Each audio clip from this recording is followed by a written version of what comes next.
podcast brought to you by DraftKings Sportsbook.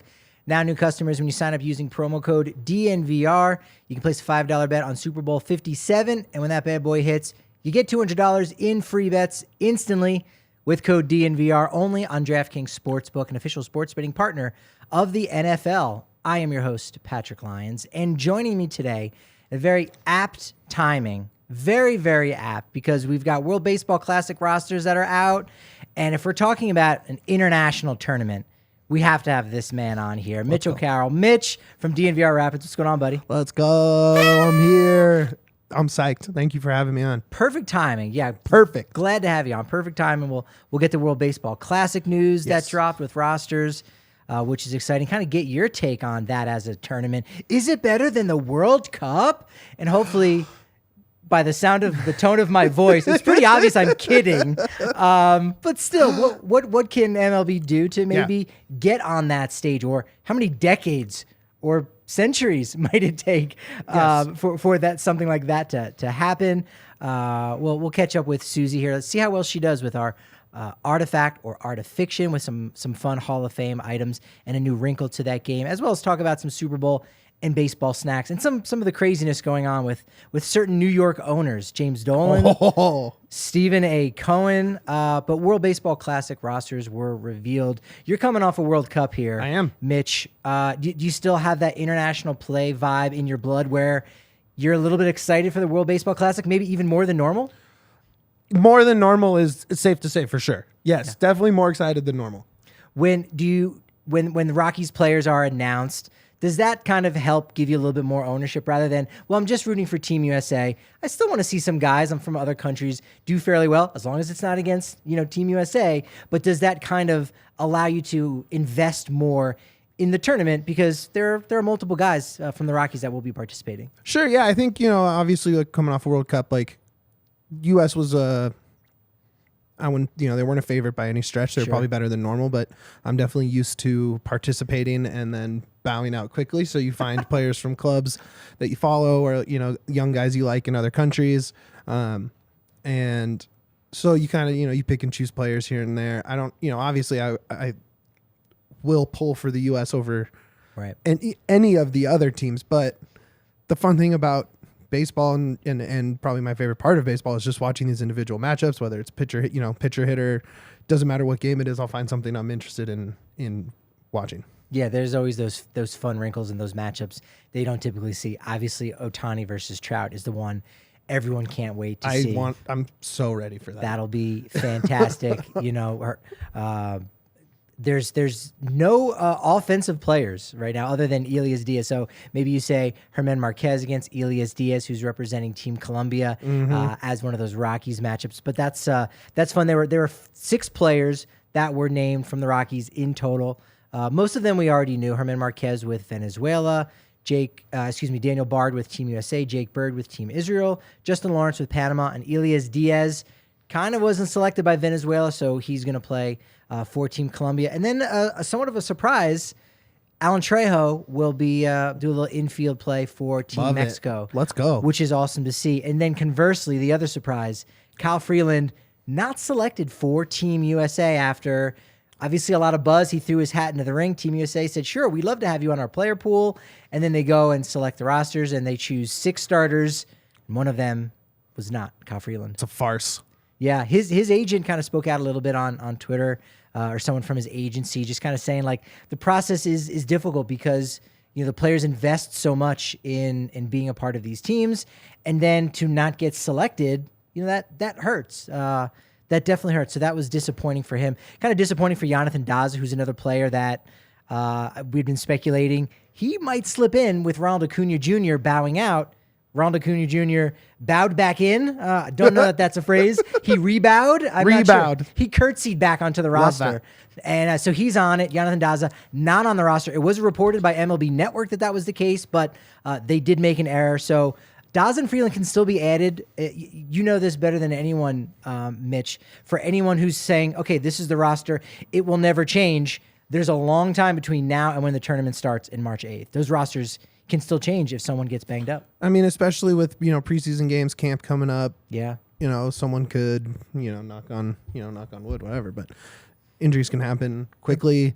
Someone might get a bigger opportunity with their club and decide, maybe I don't need to go to this international tournament and be the 20-something guy on the roster. Maybe, True.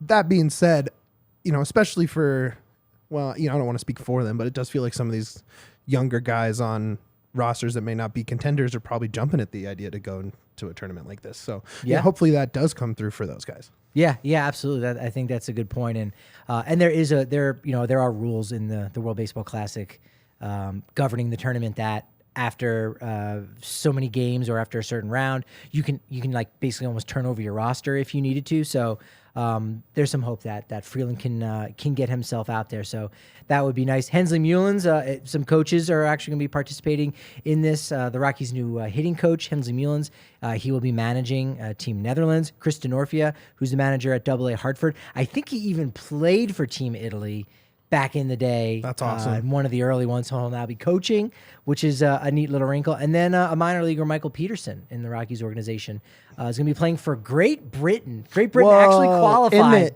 Can you believe that? Great Britain. Wow. I'm surprised he doesn't have a cricket bat in his hand. Well, that's the thing, is that Great Britain is allowed to use cricket bats in this tournament. Wow. And no, I'm kidding. That would be fun. That would be awesome. You beat me to the joke. I was like, damn. Sorry. No. You know your stuff. It wasn't in the outline. No, you were in the stuff. Like, I like that. That's right on there. Some former Rockies are going to be on various rosters. Venezuela. Jolies Chassin, my guy. He's not even with a team right now. That's my guy. As far as I know. So he's just Love a free him. agent pitching. That'll be cool seeing him and Marquez doing that together again. USA.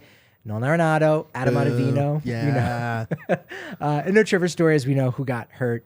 Does it get a boo or a yay? Well, Neutral. Neutral. Fine. Okay. Because if you say boo, or like, are you booing for the injury, or are you cheering for the injury? I'm a Story's story agnostic, I'll say. Story, that just kind of naturally happened. Yeah, And they that's naturally fine. parted away. That's Yeah. okay. Dominican Republic, you got Carlos Estevez, and a guy who played all throughout the minors with the Rockies, Joel Payamps. In the Netherlands, Jair Jurgens. 2 appearances with the Rockies back in 2014. Yeah. He's a Rocky. Best name in baseball. One of the best names in baseball, too. Jair Jurgens? Yeah. Oh, yeah. Great name. Fantastic to say. His story was that I think in his second start, it was at Coors Field, he had these like crazy heart palpitations and had to go to the hospital and was like, yeah, I can't really pitch at altitude. Like this was it. Shut it down. I'm done. And that was the end of his Rockies career. For Team Italy, Ryan Castellani, and in Canada, John Axford, a guy who was closer for a while. The Axe Man, dude. Yeah. Love me some Axford. It's pretty neat. The World Cup, it just seems like it's been the world's game for a while. Mm-hmm. What's interesting is, really before the 94 World Cup in the U.S., I don't know how much, in America, Americans cared for the World Cup. Obviously, with the NASL, growing and taking place in the 1970s, Yep. there was a lot more awareness, and you had guys like Pele and Johan Cruyff. Yeah, the biggest names in You had the world. biggest names, but was that enough to kind of move the needle? I think 94 it moved it in a major way. Oh yeah. I don't know. What do you have any ideas as to what it could possibly take for the World Baseball Classic maybe to become more of a world's game in general? Yeah, I mean, I think, you point to tournaments coming up like Copa America, Gold Cup, obviously Euros is second only to the World Cup in terms of eyes on a soccer tournament. So, I think building up the tournaments before, and qualifying before the World Cup, making that a spectacle, finding ways to really sell that. Because that's where it starts, right? Like you see a guy break out at Euros. What's his name? The kid for Portugal. They had a midfielder breakout when they won. Sure. Then he signs with Bayern Munich, and then he's on their World Cup roster, and all of a sudden you've invested some time watching these guys play. So, where here it's pretty much, unless you're waking up crazy early or staying up late to watch, Korean baseball or Japanese baseball, something like that. Right. It's tough to invest in guys that you don't see for 162 games here, and sort of increase the intrigue on a global scale. Yeah, I think MLB is doing a good job, or MLB Network is doing an okay job of trying to get those international names, as you said, kind of increasing that in the investment in the international play. Like, Japan has Roki Sasaki, a guy who, threw perfect game last year, like just a phenomenal young pitcher. And it's like, a lot of those guys, are going to, come over here. I think Daisuke Matsuzaka in the first World Baseball Classic, he recorded the final out. And so he was still this unknown before he had really come over to the Red Sox, I believe. So, it's definitely an opportunity to highlight some of these young players. There's some top 100 prospects playing for these teams that will pop out. And again, you go back and look, and when on the MLB Network was talking yesterday about the team from the Netherlands, and you see, oh, here's Xander Bogaerts. He was still a prospect. He hadn't even debuted for the Red Sox, playing in his first World Baseball Classic, and then you kind of see his career go forward. So it's like this is kind of this fertile ground for figuring out who some of the next international stars are going to be.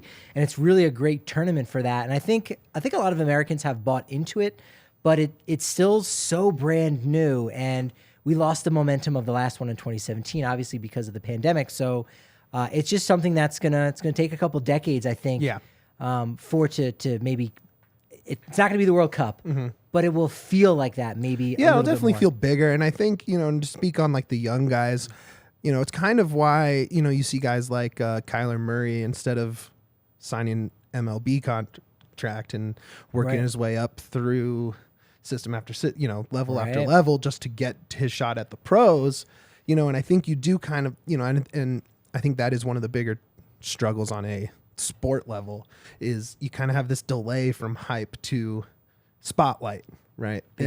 And so that is probably the most exciting thing about the World Baseball Classic, besides the whole country versus country and American pride and all that stuff.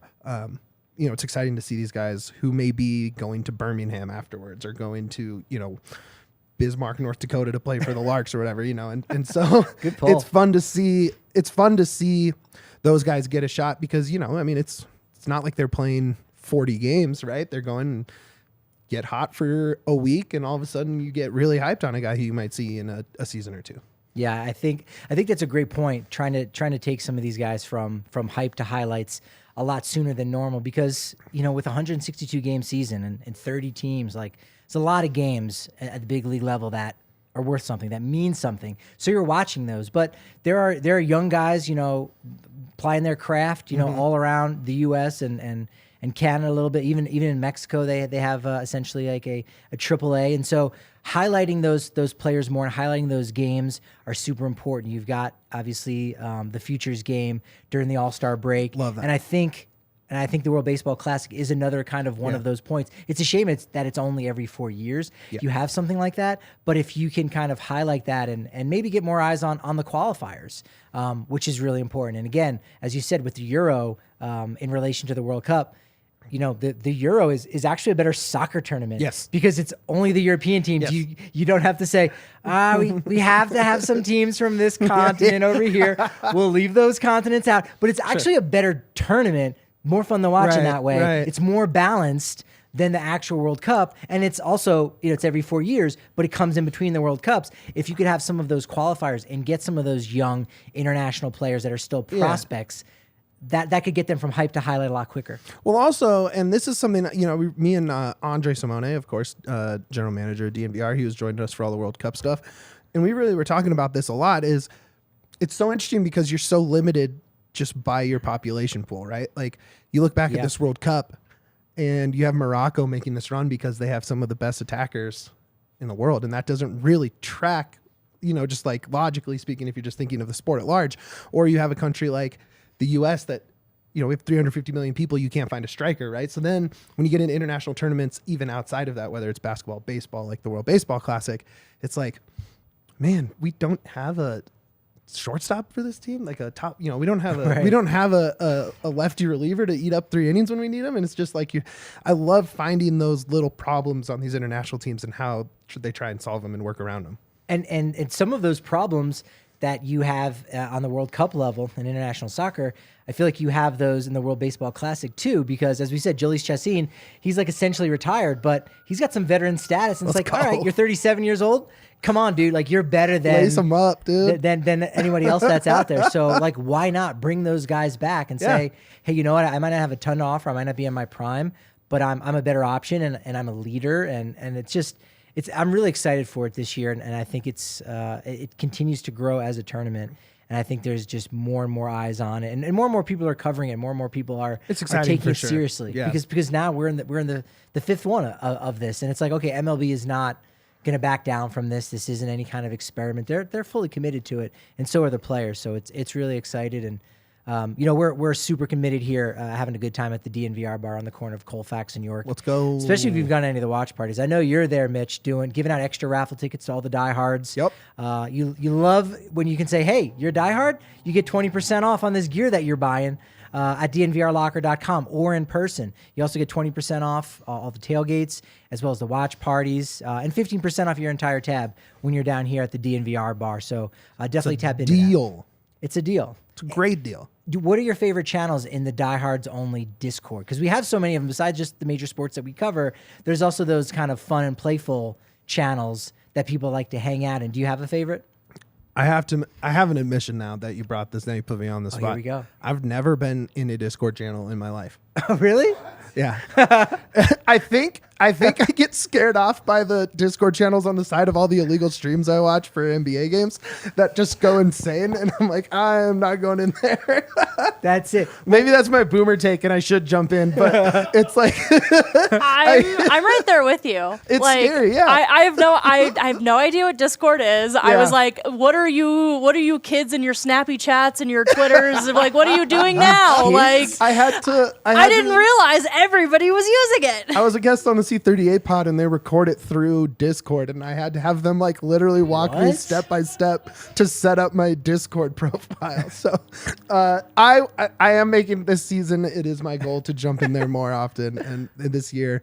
There we go. And just be a little more, tech savvy. Not even tech. That's just like normal. That's just like a thing people do. Just get into it. Text savvy is really what savvy. it is. Oh my God, that's perfect. This is coming from like two like media like students that are currently in school that have no idea what Discord. Well, I didn't know are. anything about you could like record a pod. I don't know anything about that, but I just go into to hang out. Obviously, go in the Rockies chat. We were talking about other teams just besides the Rockies. Kind of baseball, and pro wrestling is a fun one. Now I go into music because people make some good recommendations. The wrestling, I'm wrestling curious right now. Oh, okay. For the first time since I was like 10 or something like that. It always comes back.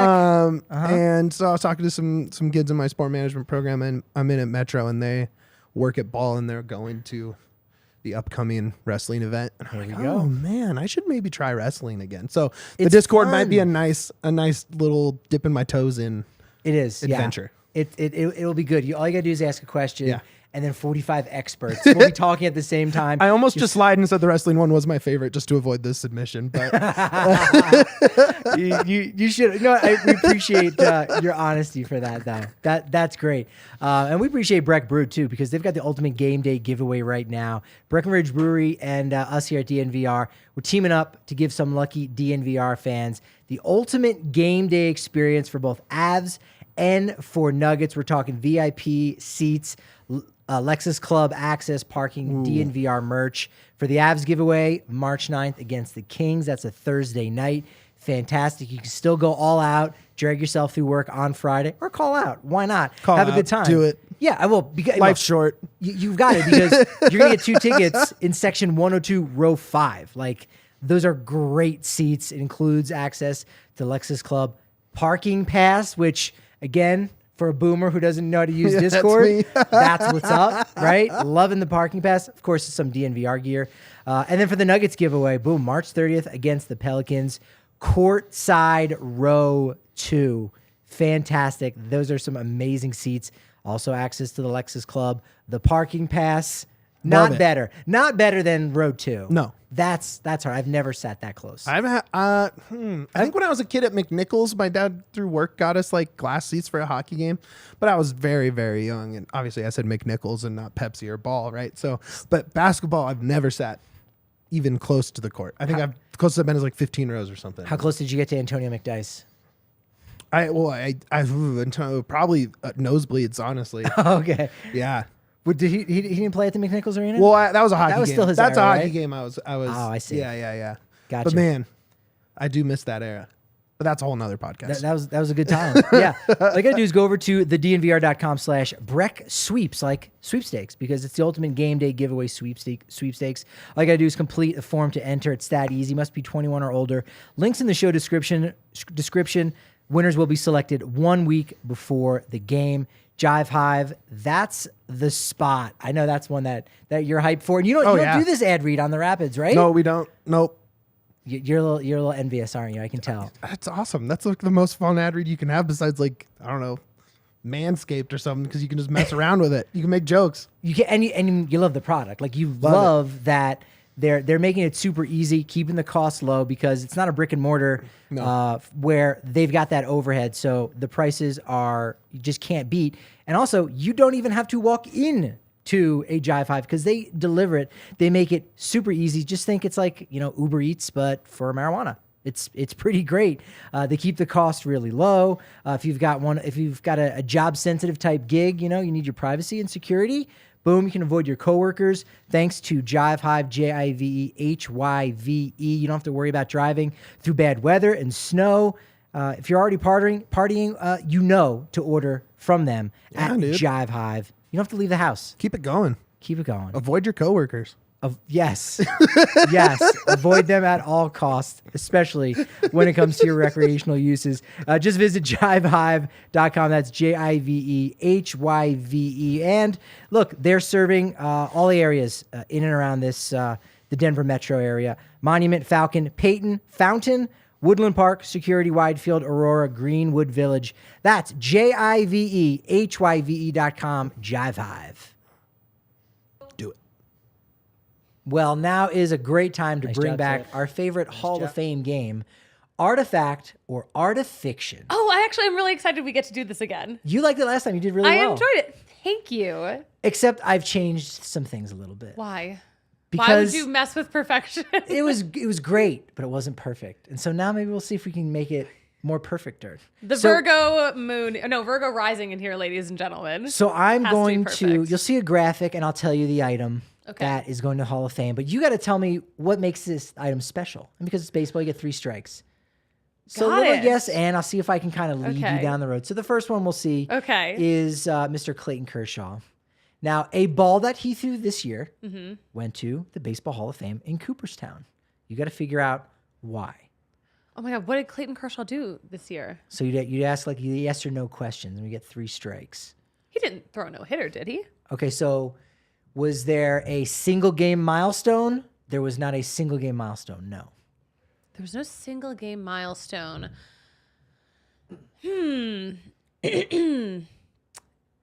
Did the ball he threw that Ezekiel Tovar hit his first home run go to the Baseball Hall of Fame? No. But I like that. I wish that was right. No, I'm assuming Tovar has that, actually. I would hope that he has that, yeah. Actually, I guess maybe nobody asked him that when you were there, if they were able to secure it. Maybe they hadn't gotten the ball just yet.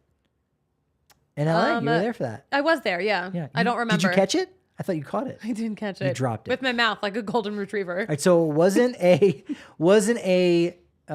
single game event, and it wasn't a single season event. Did he have a personal milestone? He had an organizational milestone. This would be your last strike. So it was something having to do with his career and the Dodgers. Is she supposed to guess all 3 of these things that are? No, she has three guesses. Gotcha. As to what it is. Oh. So we're narrowing it down. It has to be something that involves his career and the Dodgers. Was it? Could it have been the ball? Was it? Could it? Should it? It could have been maybe the ball from him becoming the longest tenured pitcher. Ooh, no, very close. Ah, you had the right idea. And I think as we do these, you'll get better. Okay. So that was his 2,699th career strikeout on April 30th. Oh. Set a new strikeout record for Dodgers pitchers, passing Hall of Famer Don Sutton. Got it. Okay. You got it. Okay. I was like I was in the ballpark. I wasn't on the field. You were. All right. Next one, we got Mr. Hunter Green from the Cincinnati Reds. Mm-hmm. A ball that he threw went to the Hall of Fame. Another ball. The Ball of Fame. The Ball of Fame. Okay. Did he have a single game milestone? He did do something very special on May 18th against the Pirates. This one's going to be tricky to get, but I think if you're close enough to it, I'll give it to you. He did do something. He did something. Yes. He was a part of something as well. Was it a combined no-hitter? It was a combined no-hitter. Correct. So I'm giving you that one. I hate combined no-hitters. But this was a very strange one because the Reds did not win. They lost 1-0. Right. Remember that? Yes. So Hunter Green pitched the majority of the game. Someone ended up coming in, but you got that one on too. All right. There you go.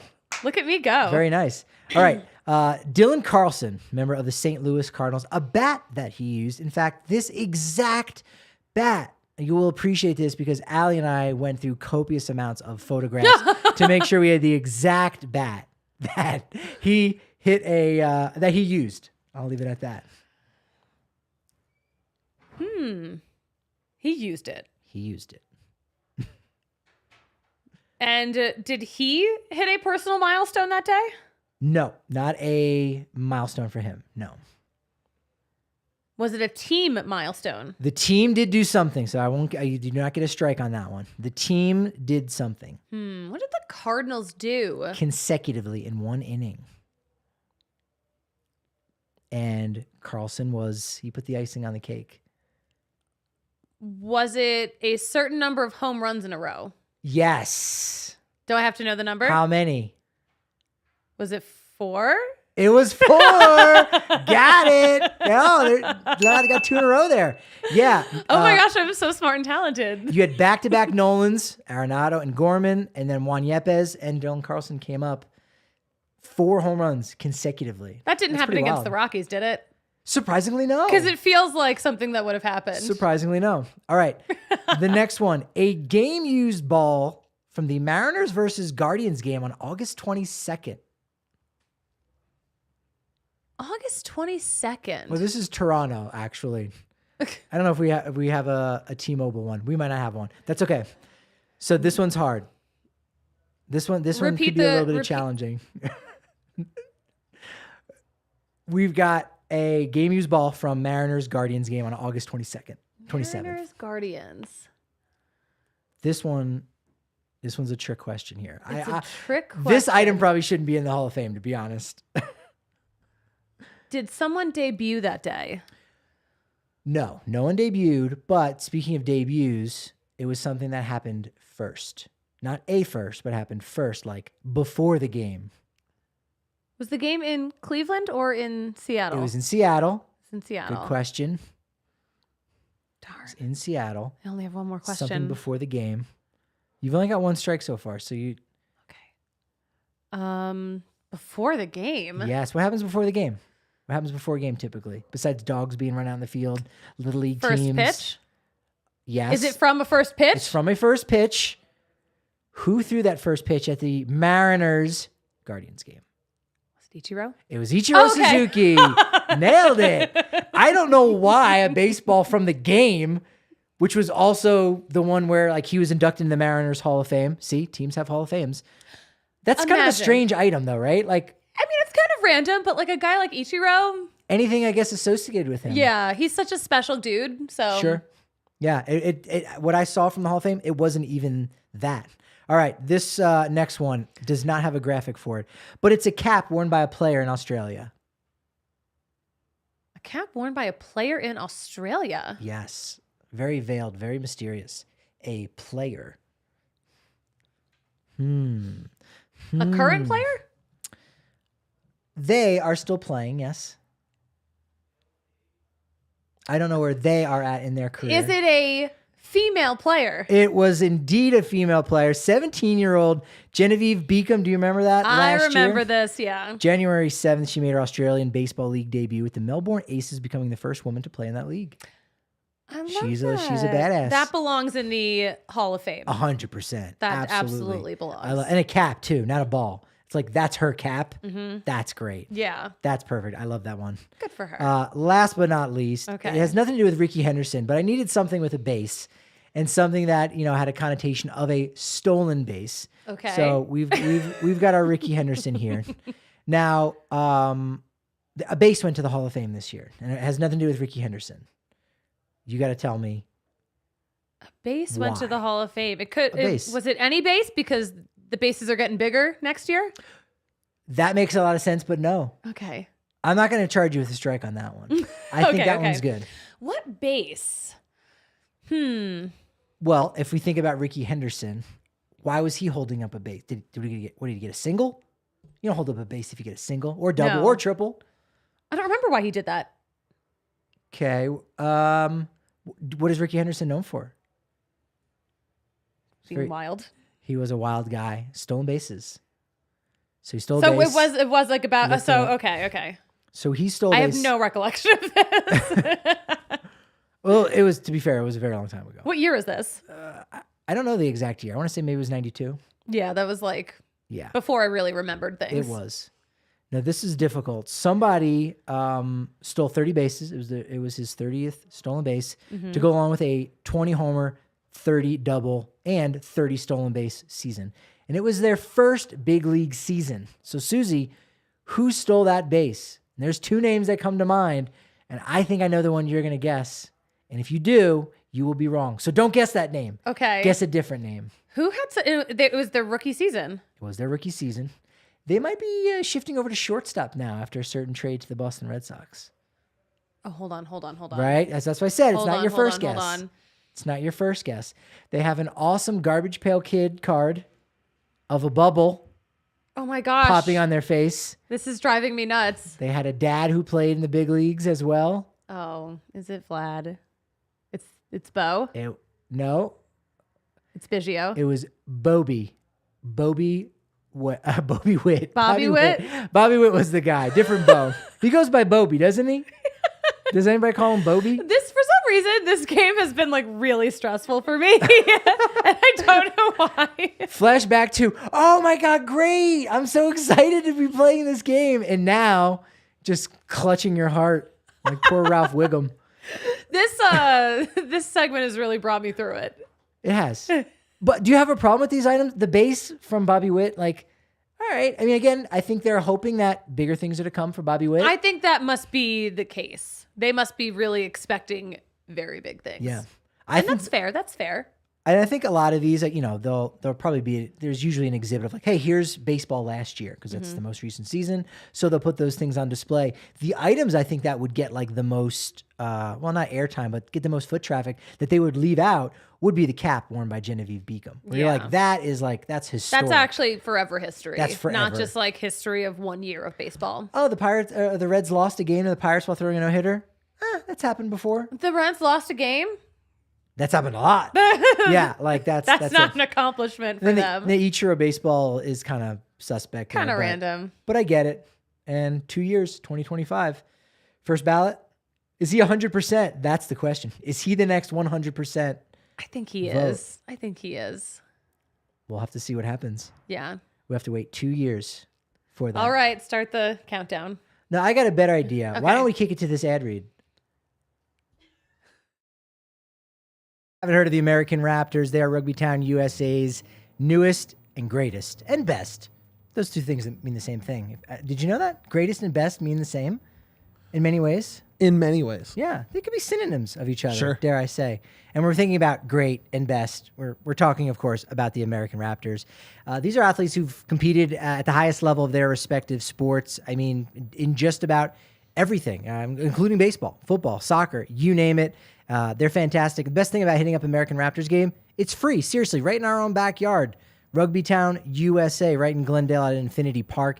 It's amazing. Head over to AmericanRaptors.com and grab your free ticket for the upcoming season or stream their games from the website. Even better, our guy Colton Strickler has got it all covered with the weekly DNVR Rugby podcast. You can learn a lot more about rugby with Colton's 101 Rugby podcasts, exclusive interviews with athletes and coaches. It's rugging awesome.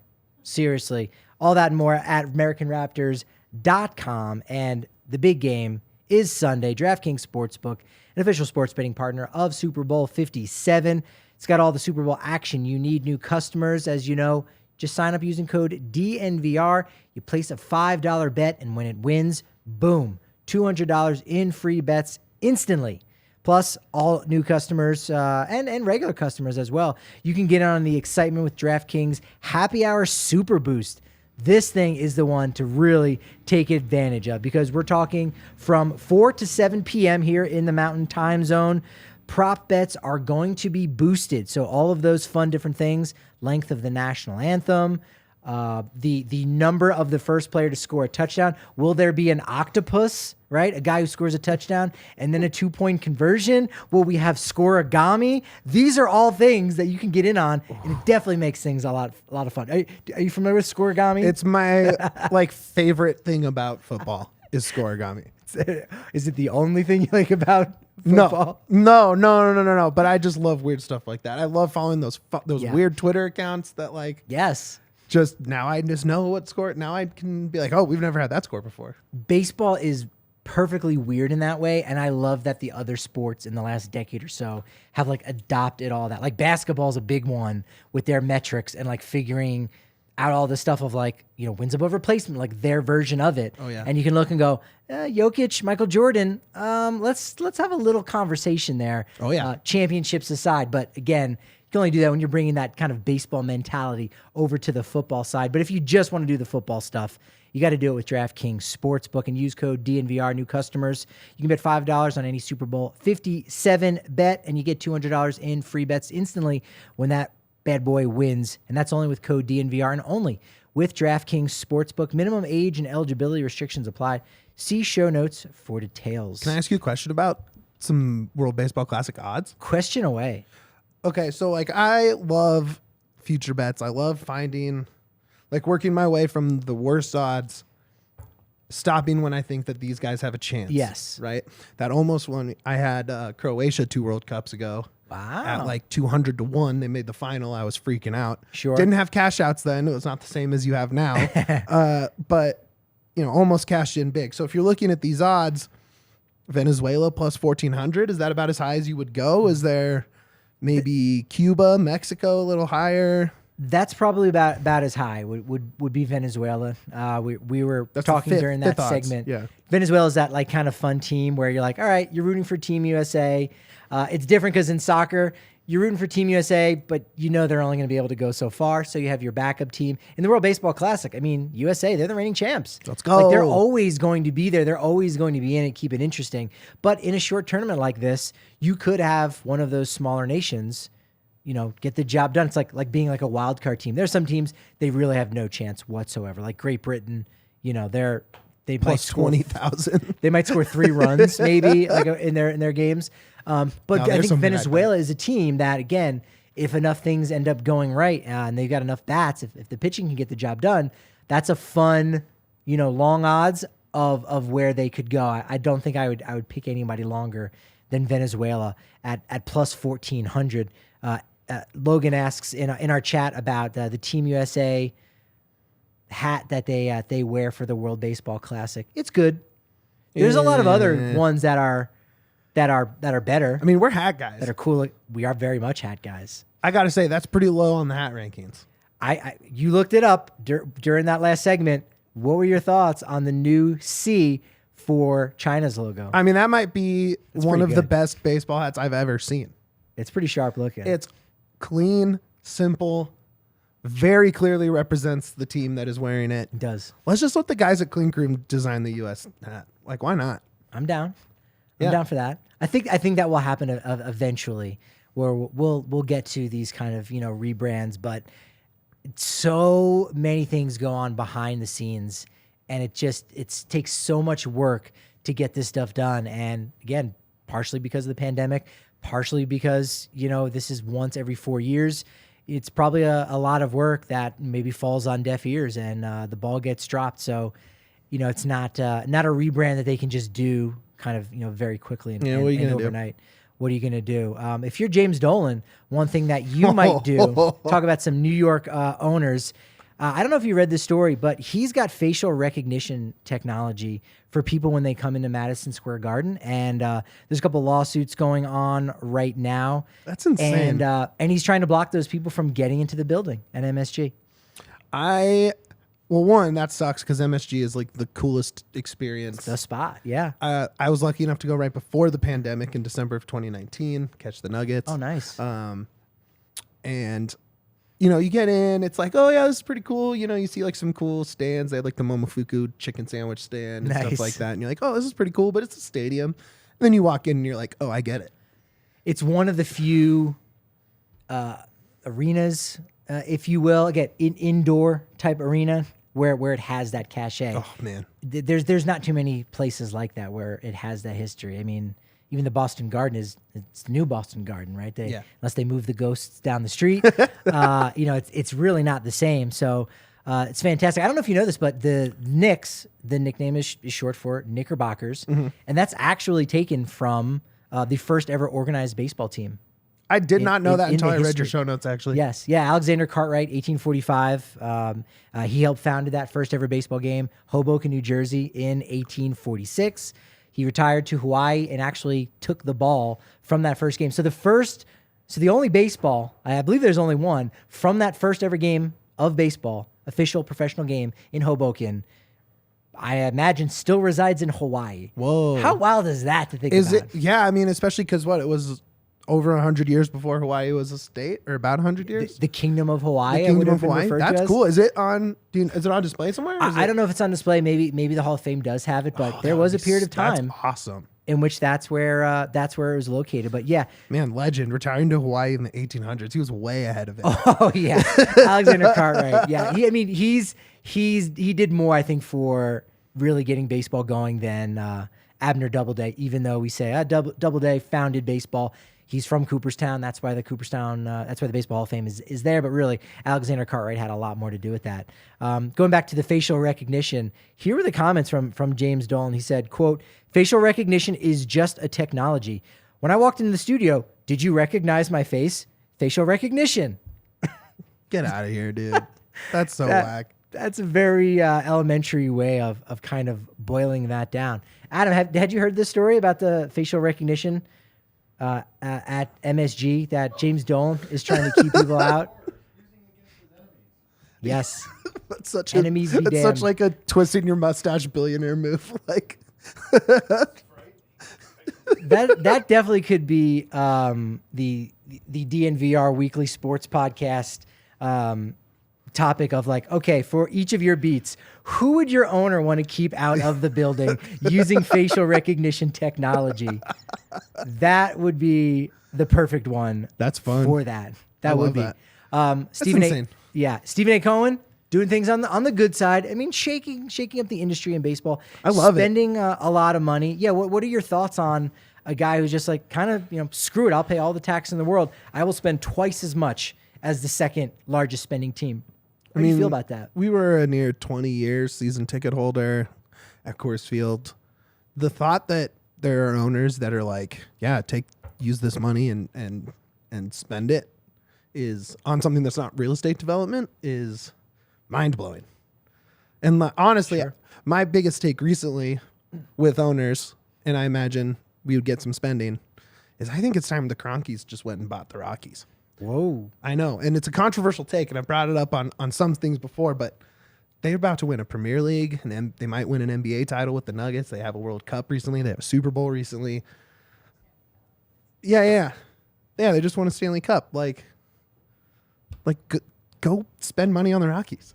It helps that the Nuggets and Avs are able to join forces. Obviously, they share an arena, but if you throw the Rockies into that, and Rapids are there too. Mm-hmm. They do have a championship as well. Yeah. Yes, they have a champ. Yes, yeah. Winning championships does have some value. But spending, I mean, it's just in terms of spending, it's like this is not a salary cap sport. So the only reason you're not going to spend money, like, what is the point of owning a team in a non-salary cap sport if you're not going to just dump money into it? Right. Yeah. You have fans coming all the time to Coors Field. Somehow their attendance numbers have stayed so great for so long. Mm-hmm. And you have this owner that's just like, I'm not going to spend that money on these guys. I'll build another, tower next door. I'll build a bar in the party deck, and all those things are fun. It makes the Coors Field experience fun for the people that go. But I'd much rather have Cohen being like, here's $600 million for the roster. Like, go for it. Sure. That's awesome. Like let's do that.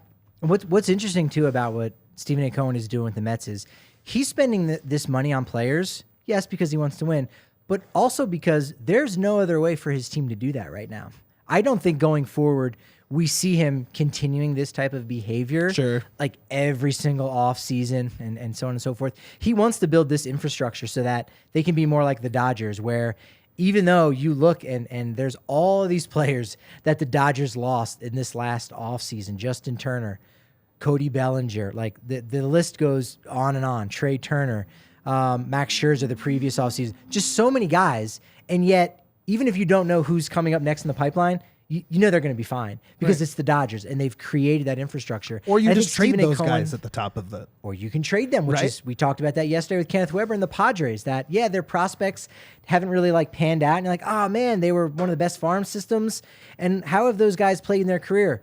Well, it doesn't matter. They're with other organizations. Yeah. What did they net their big league club? They brought back some really good players. Yeah. And so I think, the Rockies need to make those good investments. If it's not necessarily going to be in free agency, then it needs to be in analytics and building up that department and drafting and developing and scouting and all those things. So if you do that little thing well, then it's okay if you don't go out and spend on major free agents. But to be somewhat okay with having a 500 record at best goes to your point. That's not trying to win a championship. Why?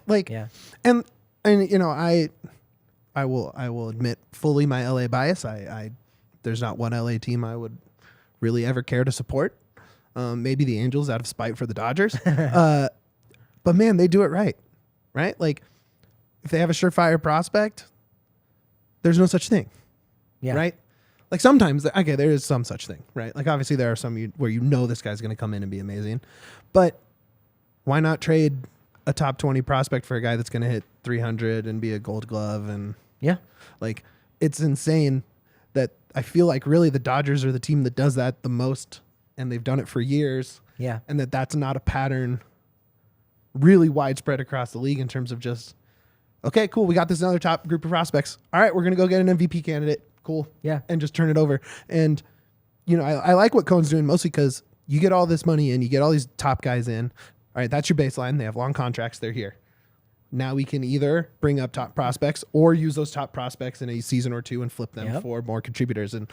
But you have to have that baseline of talent on the field to start with. And that's going to take a huge influx of cash. And obviously we're not going to see it here anytime soon, but good for them. Yeah. Like I love it. I think the more money poured into the on-field product, the better.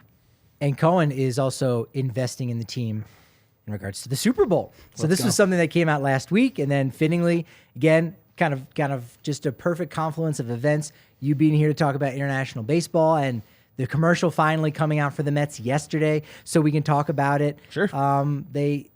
Mets have a Super Bowl commercial. Like that's Good it for them. So MLB might not be selling their product essentially, but the New York Mets are doing that, and they're going to have an ad on Sunday for their team. It's a fun one. All the players, expensive. All the superstars picking up the phone, doing customer service, doing all those kind of things. So I think that's entertaining. That's Love good. And it elevates their brand, I think, in a big way. It's so smart. He's like Cohen, I'm sure there are Mets fans that would disagree, but I think what he's doing is just so good for this. Like, I think it's only a positive in terms of baseball. Like, spend the money, put your brand out there. That's the whole point. That is the entire point. You don't get into ownership of a sports franchise in any league to save money. Yeah. Like that's I bought the team so I don't have to buy tickets to get in. So it's free for me to get in now. That's not the point of this. Like, dump money and do a Super Bowl ad. Get your brand on a level with the Yankees or the Red Sox or whoever. It's like, I love it. Give me more Cohen all the time. So I'm somewhat surprised that since the pandemic and they had a neutral site postseason in MLB and the World Series was down in Texas there at Globe Life Field in 2020, that MLB didn't really explore this idea of having like a neutral site World Series. And I bring that up because, again, we've got the Super Bowl. Kansas City's not home. Philadelphia's not home. I love it. It's in a neutral site. Yeah, I love it. And it's 2 weeks of building up. right? And the entire sporting world, not even the football world, sporting world, entertainment, like goes down there to experience that, to celebrate those guys, and to sell the sport as a whole. And it's something that I thought MLB would really look into more. And I know it's a little bit harder because it's a series of games when speaking about the World Series, but it sounds like this is something that you would be in favor of, some kind of neutral site World Series, as unorthodox as it is. I feel like it's worth talking about. I mean, I was at those postseason games in 2007. And I mean, October in Colorado could be 60s, could be perfect weather, could be terrible, could be freezing. You know, October in Boston is probably not the most comfortable weather. No. You know, like just rotate it. Miami, Arizona, LA, wherever, Texas, roll it through. Atlanta, like have it be nice, have it be an event, have the convention center thing where fans can you know have like you know, fans able to watch a practice day, or, you know, or like, you know, whatever it is, meet alumni of teams, you know, have a batting cage for people, like just all that stuff. Cause that is so fun. And that makes it such a part of the experience. Like when the NBA All-Star game was here, 2005, I want to say 2005, like we went to the fan experience. I went 3 straight days to that. It was awesome. Yeah. It was so fun. And turning it into an event, you not only get the travel of the fans and that experience, you have all the media pouring in, like, you know, down at Radio Row, you have 3 All City networks doing shows from Radio Row, you know, and then you get all their sub content from, you know, going hanging out at Illegal Pete's with the fans or going to do this, you know, and it's like more of that. Give me more of that. The more travel, the bigger the spectacle, the better. Yeah. And I think the flip side of that argument is like, well, hey, I mean, I've been going to these games, you know, 81 home games. I went to the postseasons. I want to see that. If you're a Rockies fan, in the 30 years that you've been going to them, this would only apply to you once ever. Correct. And yes, that would be a bummer. That would be a disappointment. Yeah. But also, how many folks that actually went to those games would have, in those 30 years, gone down to Miami or Houston, right? They've got a dome. Go to any of those locations and said, oh, yeah, I was there for World Series week. You might have just as many kind of be able to take in a World Series, maybe not the Rockies World Series exactly, but still, I think it's something kind of, you know, worth exploring. And I understand the difficulties with that and the disappointment and not being able to go if your team is in it. But it's something that I think could elevate the sport as a whole. That's the key. It's a sacrifice. You'd be sacrificing something as a fan. Rockies fans, again, would have made a sacrifice once in 30 years. Well, I mean, what does it do for the championship series? It makes that much bigger to have the top seed. Now it's like, okay, we get 2 rounds at home. That ticket's going to be harder to get. It's going to be rowdier. It's going to be louder. And then you get the spectacle of traveling off, sending off the team, waiting at the airport for them to fly back. Is the Tonight Show going to be down there for the World Series? I love that. And now you've got all the players on the dais talking with them. Again, selling your product. And so it's better for the sport economically, but it's also just better for just getting eyes on that product, 100%. Maybe a little bit more so. Again, it's totally different because we're talking a best of 7 series versus 1 game, but it's still an interesting thing. And I imagine, Mitch, you probably have started to get emails from random people that you don't know, and they're like, hey, my guest wrote a book on kiteboarding, and you're like, all right, I mean, I do a baseball podcast, so or like, oh, you invented a new kind of boogie board. That sounds fun. I don't know what I can do with that. Yeah. And so I got something that was like all about snacks, and I'm like, all right, Super Bowl snacks. Oh, let's go. What do you have a go-to thing that like almost has to be, whether it's Super Bowl or just a sporting event where you're like, well, this is a basic thing that is needed at this point? Non-marquee event, like party game. Wings. It's always get wings. That's my favorite wing place. Closed in Arvada or in Wheat Ridge. R.I.P. Jimmy's Wings. But wings are perfect for the Super Bowl. I make a jalapeno popper dip every year. Ooh, and it is so good. I'm intrigued by that. Every year, I make it every year. I'm intrigued by that. So first and foremost, I was maybe I wasn't surprised or I didn't give it much thought. I'll ask you, Mitch, do more people watch the Super Bowl at a viewing party in order to socialize or to actually watch the game? Oh, man, that's tough. This Super Bowl? The obvious one should be The obvious one is you're there to watch the game. It depends on the Super Bowl. Seems it like that depends would on be the obvious. party. It depends. I think there's factors to this. Like I went to school in California, and so there was a big party for Niners Ravens.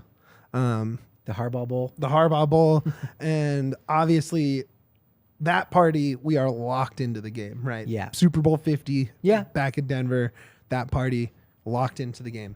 This Makes one, sense.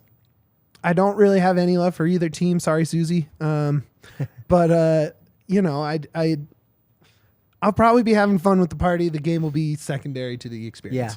Yeah. I mean, Rihanna halftime show. I probably care more about that than either of the teams participating.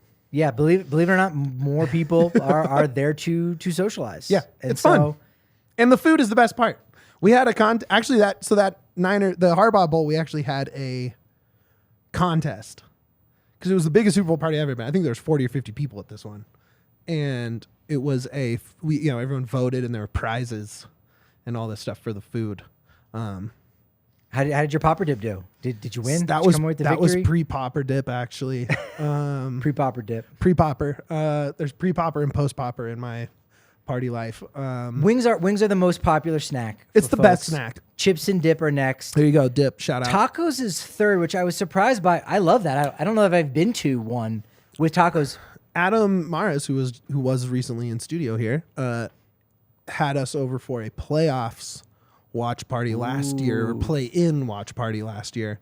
And there's this taco spot up north where he lives that sells you like a pizza box full of tacos. Oh, I love that. And it was awesome. I've never seen that in my life. And I'm in. Apparently, the younger folks, 18 to 29, actually prefer tacos as their biggest snack. So over wings, the younger generation, taco vibe more than a wing vibe. I get it. Surprise. Less messy, potentially. I actually support it, but Yeah. it's still like just weird. It is weird. It's just wings. Yeah. You have to have the wings. I agree. Wings first all and the way. foremost. Yep, 100%. That's strange. What's not strange is Twitter, where you can communicate with us. Mitch, what's your handle out there? At Mitch__Carroll. Oh, it's a double? I had Double I had under? to. Yeah. I was not aware of that. I didn't want to go initials. I wanted my name in there, and that was without I think if you numbers go or- one underscore, it'll still like pop up like, hey, do you mean this person? Sure. But I didn't want to add numbers That's or initials. I wanted. I like to it. just, Going classic. Yeah. At DNVR Rockies is our big handle for all things baseball. Rockies World Baseball Classic, you name it. At Patrick D. Lyons is where I'm at on Twitter. This has been wonderful, Mitch. Appreciate you coming on. Dude, thank you so much. This You're was fun. Perfect fit of all of our topics here today. Snacks, international tournaments. That's what I'm here for. Absolutely. Snack correspondent. I love that. You've given us a lot of momentum going into the weekend, the Super Bowl, and Monday's show next week. But unfortunately, as it being a baseball podcast, you know what they say about momentum? It's only as good as your next show. So we'll see you on Monday at 11 a.m. on the DNVR Sports channel on YouTube.